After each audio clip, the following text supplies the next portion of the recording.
Hello everyone. आज की video में हम बात करेंगे एड्रीनालिन इंजेक्शन के बारे में। तो चलिए वीडियो को स्टार्ट करते हैं।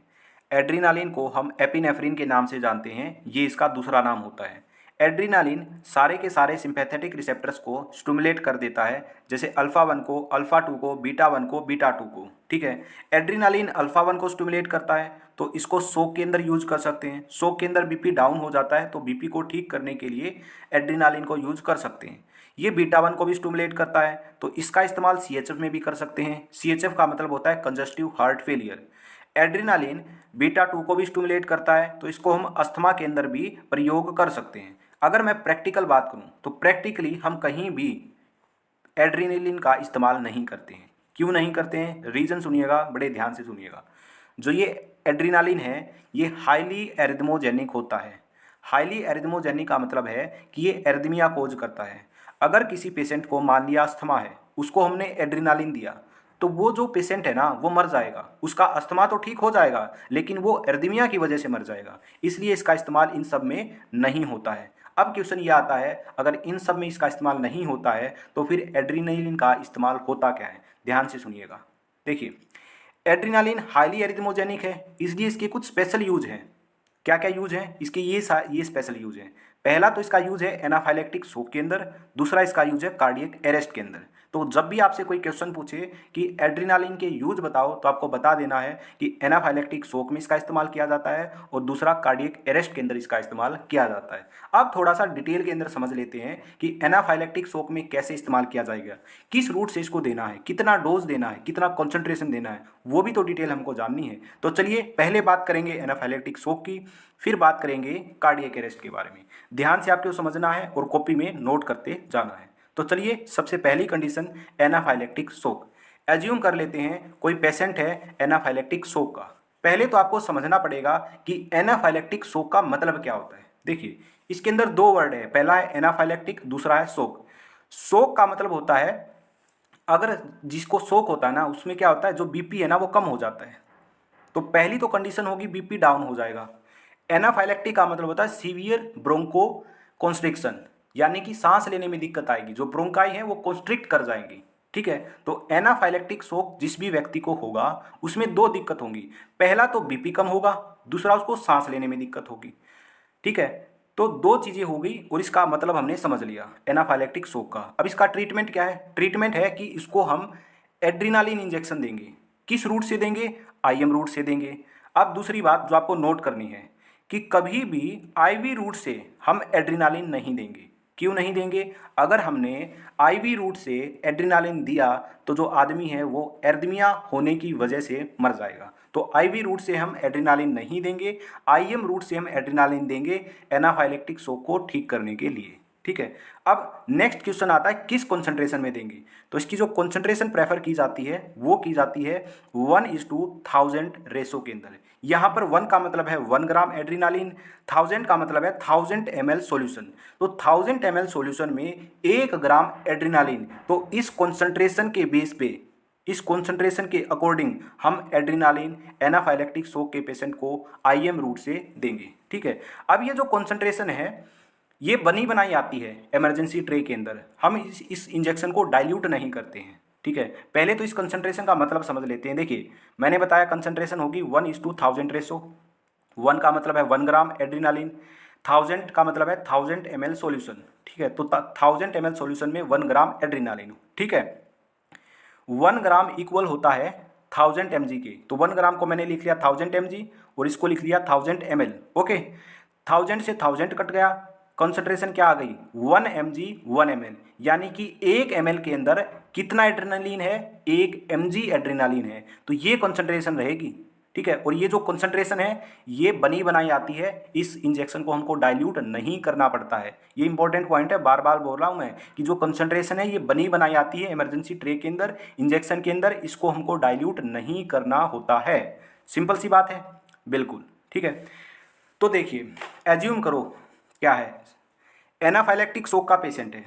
ठीक है, डॉक्टर ने इमरजेंसी ट्रे मंगवाई जिसके अंदर एड्रीनालिन इंजेक्शन रखा हुआ होता है। ओके, क्या बोला मैंने, डॉक्टर ने इमरजेंसी ट्रे मंगवाई, उसमें से एड्रीनालिन इंजेक्शन को उठाया, उसकी वायल को तोड़ा, इंजेक्शन को लोड किया और 0.5 ml 0.5 ml IM रूट से दे दिया तो जो व्यक्ति है जिसको एनाफाइलेक्टिक शॉक था वो ठीक हो जाएगा। ठीक है, इतनी बात क्लियर है। अब आगे बढ़ते हैं। देखिए 99% केस के अंदर जो जिसको एनाफाइलेक्टिक शॉक है 99% केस के अंदर जो व्यक्ति है वो बच जाएगा, उसका जो एनाफाइलेक्टिक शॉक है वो ठीक हो जाएगा। ठीक है, फर्स्ट डोज के दौरान। ओके, ये हमने माना। लेकिन 1% केस के अंदर फर्स्ट डोज देने के बाद कोई भी रिस्पॉन्स नहीं आएगा व्यक्ति के अंदर। ठीक है, तो फर्स्ट डोज हमारी क्या है, फेल हो गई, कोई भी रिस्पॉन्स नहीं आया। अब आगे क्या करेंगे, अब हमको अगले 10 मिनट के अंदर सेकेंड डोज देनी है। अब क्वेश्चन ये आता है कि सेकेंड डोज हम कैसे देंगे, किस रूट से देंगे। तो जो सेकेंड डोज देंगे वो हम IM रूट से देंगे, कॉन्सेंट्रेशन सेम रहेगी और डोज भी सेम रहेगी। ठीक है, फर्स्ट डोज हमने दी, व्यक्ति ने कोई भी रिस्पॉन्स नहीं दिया। ठीक है, कोई भी हमको रिस्पॉन्स नहीं मिला तो हम सेकेंड डोज देंगे, 10 मिनट के अंदर अंदर देंगे क्योंकि हमारे पास ज़्यादा टाइम नहीं है। ठीक है, डोज बिल्कुल सेम रहेगी 0.5 ml, कंसंट्रेशन बिल्कुल सेम रहेगी, ये वाली सेम कंसंट्रेशन, रूट IM ही देंगे। ठीक है, सेकेंड डोज हमने दे दी।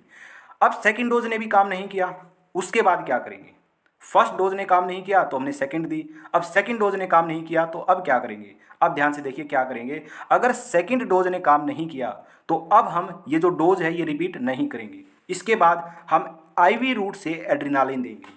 अब क्वेश्चन ये आता है, आपके माइंड में क्वेश्चन आया होगा कि मैंने थोड़ी देर पहले ये बोला कि IV रूट से अगर पेशेंट को एड्रेनालिन दिया तो वो मर जाएगा, मैंने बोला। लेकिन अब मैं कह रहा हूं कि जब फर्स्ट डोज और सेकंड डोज के बाद कोई रिस्पॉन्स ना आए तो उसके बाद IV एड्रेनालिन देंगे। ऐसा मैं क्यों कह रहा हूं, देखिए अगर हमने IV रूट से नहीं दिया तो पेशेंट तो वैसे भी मर जाएगा। ठीक है, इसलिए हम एड्रेनालिन देंगे IV रूट से। लेकिन पहला पॉइंट क्या है, अगर हमने IV रूट से एड्रेनालिन नहीं दिया तो पेशेंट वैसे भी मर जाएगा।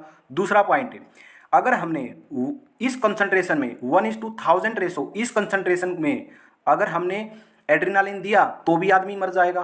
2 पॉइंट हो गए। तीसरा पॉइंट ये है कि हमको IV रूट से एड्रेनालिन देना है लेकिन डाइल्यूट करके देना है। जो कंसंट्रेशन मैंने पहले बताई, जो कंसंट्रेशन मैंने ये 1:1000 थी, इसको 10 टाइम्स डाइल्यूट कर दो। अब कंसंट्रेशन कितनी बन जाएगी, 1:10,000। ध्यान से सुनना, दोबारा रिपीट कर रहा हूँ। फर्स्ट डोज दी, कोई रिस्पॉन्स नहीं आया। सेकेंड डोज देंगे, 10 मिनट के अंदर अंदर सेम डोज रहेगी, सेम कंसंट्रेशन रहेगी, सेम रूट रहेगा। सेकेंड डोज दी, सेकेंड डोज में कोई रिस्पॉन्स नहीं आया। अब हम क्या करेंगे, अब हम एड्रेनालिन देंगे IV रूट से। लेकिन दिक्कत क्या है, अगर हमने 1:1000 रेशो इस कॉन्सेंट्रेशन में दिया तो आदमी मर जाएगा। ठीक है, तो हम क्या करेंगे, IV रूट से देंगे लेकिन जो कॉन्सेंट्रेशन है वो क्या करेंगे, उसको 10 टाइम्स डाइल्यूट करके देंगे। तो अब हमें क्या करना पड़ेगा, जो एड्रेनालिन है वो 10 टाइम्स डाइल्यूट करना पड़ेगा। ठीक है, तो यहाँ पे हम क्या करेंगे, इसकी जो कंसंट्रेशन है अब वो बन जाएगी 1:10,000। तो ये प्रोसीजर रहेगा एनाफाइलेक्टिक शॉक के अंदर। तो एनाफाइलेक्टिक शॉक के अंदर adrenaline is the drug of choice. ठीक है, आपको समझ में आ गया होगा पूरी की पूरी कहानी। 99% केस के अंदर फर्स्ट डोज के अंदर ही जो पेशेंट है वो ठीक हो जाता है। ठीक है, 1% के अंदर नहीं होता है। अब नहीं होता है तो क्या प्रोसीजर करना है वो भी मैंने आपको बता दिया है। ठीक है, आई होप आपको अच्छे से समझ में आया होगा और आपने कॉपी के अंदर भी नोट कर लिया होगा। तो ये तो हो गया हमारा पहला यूज कि इसको एनाफाइलेक्टिक शॉक के अंदर इस्तेमाल करते हैं। अब दूसरे यूज पे आते हैं, ध्यान से देखना।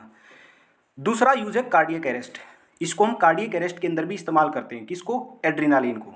अब पहले तो इसका मतलब समझिए कि कार्डियक अरेस्ट का मतलब क्या है। कार्डियक अरेस्ट में जो हार्ट है, हमारा जो दिल है, वो टोटली स्टॉप हो जाता है। ठीक है, वो ब्लड को पंप नहीं करता है, उसकी जो पंपिंग है वो बंद हो जाती है, मतलब उनकी एसिस्टोल हो जाता है, कॉन्ट्रैक्शन नहीं करता है। अब कार्डियक अरेस्ट के अंदर हार्ट अगर टोटली स्टॉप हो गया तो ब्लड क्या है, ब्रेन तक नहीं पहुंच पाएगा, और ब्रेन तक नहीं पहुंच पाएगा तो अनकॉन्शियस होकर जो पेशेंट है वो गिर जाएगा। ठीक है, ऐसा होगा। अब हमको क्या करना है, सबसे पहले तो हमको CPR देना है। CPR कैसे देना है, हमको CAB ये फॉलो करना है। क्या करना है, सबसे पहले तो हम देखेंगे एयरवे। जब जैसे ही पेशेंट अनकॉन्शियस होकर गिरेगा, होता क्या है, जो जीभ है ना वो पीछे की तरफ गिर जाती है और जो हमारा एयरवे है वो ब्लॉक हो जाता है। ठीक है, सबसे पहले तो हमको ये देखना कि कहीं जीभ पीछे की तरफ तो नहीं गिरी हुई। तो सबसे पहले तो हमको एयरवे को ओपन करना है। पहला हो गया एयरवे, जो हमें ध्यान देना है। दूसरा फिर क्या है, हम कंप्रेशन करेंगे। कंप्रेशन कैसे करेंगे, आप ये देख रहे हो, इस तरीके से हाथ को रखना है, ठीक है, रिब्स पे रखना है और इसको जोर से पुश करना है। जोर से क्यों पुश करना है? क्योंकि हमको हार्ट को क्या करना है, पंप करना है, ठीक है। तो बीच में रिब्स है, तो रिब्स के जरिए जो प्रेशर है वो हार्ट तक जाएगा, इसलिए जोर से ऐसे पुश करना है। अब कंप्रेशन कितना करेंगे? तो 1 मिनट के अंदर 100 बार कंप्रेस करना है। 1 मिनट के अंदर 100 बार कंप्रेस करना है, ठीक है। कंप्रेशन से क्या होगा, जो ब्लड है वो सर्कुलेट होना स्टार्ट हो जाएगा। तो 1 मिनट के अंदर 100 बार हम कंप्रेस करेंगे और बी से मतलब है ब्रीदिंग, फिर हम उसको ब्रीदिंग भी देंगे, ठीक है। तो सीपीआर देंगे सबसे पहले। कार्डियक अरेस्ट अगर पेशेंट को आया है तो हम उसको सबसे पहले सीपीआर देंगे। अब हमने मान लिया कि सीपीआर से जो पेशेंट है उसने कोई भी रिस्पॉन्स नहीं दिया। अब हम क्या करेंगे? दूसरा स्टेप होगा, उसको हम ड्रग देंगे। हम का मतलब क्या है? डॉक्टर। अब डॉक्टर उसको क्या देगा? ड्रग देगा। कौन सी ड्रग देगा? एड्रीनालिन देगा। अब देखिए आगे समझते हैं।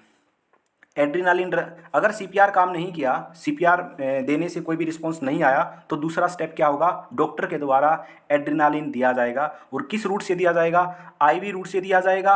और कंसंट्रेशन क्या रहेगी? 1:10,000 डाइल्यूट करके देना है 10 टाइम्स, क्योंकि हम आईवी रूट से दे रहे हैं, ठीक है। ये बात समझ में आ गई। अब अगर इतनी बात समझ में आ गई है ना, अब थोड़ी सी और बात समझते हैं, बिल्कुल ध्यान से देखना। मैंने क्या बोला? आईवी रूट से दिया, कॉन्सेंट्रेशन मैंने बता दी। अब एक बात समझो, जो व्यक्ति है वो कार्डियक अरेस्ट पे है, मतलब उसका जो हार्ट है ना वो पंप नहीं कर रहा है। पंप नहीं कर रहा है तो पल्स प्रेशर उसका जीरो मिलेगा, उसका जो बीपी है वो भी जीरो मिलेगा, ठीक है। आपने क्या किया? सबसे पहली परेशानी क्या आएगी? उसकी जो वेन्स है ना वो ढूंढने में परेशानी आएगी। क्यों? क्योंकि ब्लड तो जा ही नहीं रहा है, तो जो वेन्स है वो कोलैप्स हो गई होंगी। तो सबसे पहली प्रॉब्लम तो आएगी वेन्स ढूंढने में। अगर आपने वेन्स ढूंढ भी ली और आपने आईवी इंजेक्शन दे भी दिया, दूसरी प्रॉब्लम क्या आएगी? हार्ट तो पंप कर नहीं रहा है, तो हार्ट पंप नहीं कर रहा है तो वो जो ब्लड है वो भी नहीं फ्लो हो रहा है। तो ब्लड फ्लो नहीं हो रहा है और आपने आईवी दिया है, तो जहाँ आईवी, जिस भी जगह पर आईवी दिया आपने एड्रीनालिन, वो एड्रीनालिन वहीं पे पड़ा रहेगा। तो जैसे ही देखिए ध्यान से सुनिए, पहले बताता हूँ। सीपीआर हमने दिया, सीपीआर देने से कोई भी रिस्पॉन्स नहीं आया, तो डॉक्टर ने क्या किया? एड्रीनालिन दिया, आईवी रूट से दिया, कॉन्सेंट्रेशन दिया ये। अब जैसे ही एड्रीनालिन दिया, जैसे ही ड्रग आईवी दे दी, उसके बाद तुरंत बाद आपको सीपीआर स्टार्ट कर देना है, क्योंकि जो ब्लड है वो सर्कुलेट नहीं कर रहा है, हार्ट पंप नहीं कर रहा है। तो जहाँ भी आपने आईवी दिया ना वो एड्रीनालिन वहीं पे पड़ा रहेगा, अगर आपने सीपीआर नहीं स्टार्ट किया इमीडिएटली। तो एड्रीनालिन देते ही आईवी तुरंत सीपीआर पे लग जाना है। सीपीआर दोगे तभी तो वो ब्लड सर्कुलेट करेगा, तभी तो दवा काम करेगी, नहीं तो वो दवा वहीं पे पड़ी रहेगी। तो ये आपको याद रखना है। पहली परेशानी थी कि आईवी रूट नहीं मिलेगा, दूसरी परेशानी थी कि जो ये एड्रीनालिन है वहीं पे पड़ा रहेगा, ठीक है। पहली परेशानी पे आते हैं हम। देखिए मान लिया पहली तो सिचुएशन है कि आपको वेन्स मिल गई, यानी कि डॉक्टर को वेन मिल गई, ठीक है, तो सही बात है। अगर डॉक्टर को वेन नहीं मिली, क्योंकि वेन जो है वो कोलैप्स हो गई है, क्योंकि हार्ट काम ही नहीं कर रहा है। पहला हम ये मान लेते हैं कि वेन नहीं मिली, ठीक है, तो उसका दूसरा ऑप्शन क्या है? तो फिर हम देंगे एड्रीनालिन को इंट्राओसियस रूट से। इंट्राओसियस का मतलब होता है लॉन्ग बोन्स के अंदर देंगे, जैसे टीबिया है तो टीबिया के अंदर हम एड्रीनालिन देंगे। अब इंट्राओसियस रूट से जो एड्रीनालिन देंगे उसके लिए एक स्पेशल नीडल आती है, ठीक है, तो उस नीडल के जरिए हम देंगे। अब हम ये एज्यूम करते हैं कि अगर नीडल भी नहीं मिली तो क्या होगा? तो नीडल नहीं मिली तो इस रूट से हम नहीं दे सकते, तो फिर हमारा रूट क्या रहेगा? एंडोट्रैकियल रहेगा, ठीक है। इसमें लंग्स के जरिए है वो ड्रग एब्जॉर्ब हो जाएगी। तो इस तरीके से हम जो एड्रीनालिन है वो स्टेप बाय स्टेप देंगे, ठीक है। मैंने आपको सारी सिचुएशन बता दी, क्या क्या प्रॉब्लम्स आएंगी वो भी बता दिया, ठीक है। सबसे पहले हम जो एड्रीनालिन है वो आईवी रूट से देंगे। जैसे ही हमने एड्रीनालिन दिया तुरंत सीपीआर हमको स्टार्ट कर देना है, ठीक है, ओके। अगर आईवी रूट से हम नहीं दे सकते, अगर हमको वेन्स नहीं मिली तो इंट्राओसियस रूट से देंगे, और इस रूट के लिए स्पेशल नीडल आती है। अगर वो नीडल अवेलेबल है तो हम दे देंगे, अगर वो नीडल अवेलेबल नहीं है तो फिर तीसरा रूट क्या होगा? एंडोट्रैकियल रहेगा, ठीक है। तो ये पूरी की पूरी कहानी है जो मैंने आपको एड्रीनालिन के बारे में बताई। आई होप आपको अच्छे से ये समझ में आई होगी। अब एक और बात जो मैं आपको बताने वाला हूँ, जो आपको बतानी चाहिए, ये जो वीडियो है ये थी एड्रीनालिन के बारे में। इससे पहले वीडियो बनाई थी मैंने एट्रोपिन के बारे में, ठीक है। एक मैंने प्लेलिस्ट बनाई हुई है नॉलेज बूस्टर के नाम से, तो जितनी भी वीडियो डिटेल में मिलेंगी वो उस प्लेलिस्ट के अंदर मिलेंगी, तो वो प्लेलिस्ट आप चेक कर सकते हो, ठीक है। ये वीडियो बिल्कुल डिटेल में मिलेंगी, ऐसा नहीं है कि कुछ बातें छोड़ दी या कुछ बातें ऊपर ऊपर से कर ली, ऐसा बिल्कुल भी नहीं है। तो डिटेल में मिलेंगी ये वीडियो, या तो आप बिल्कुल भी मत देखो या देखो तो फिर पूरी देखना, ठीक है। तो यही मैं आपको रेकमेंड करूँगा।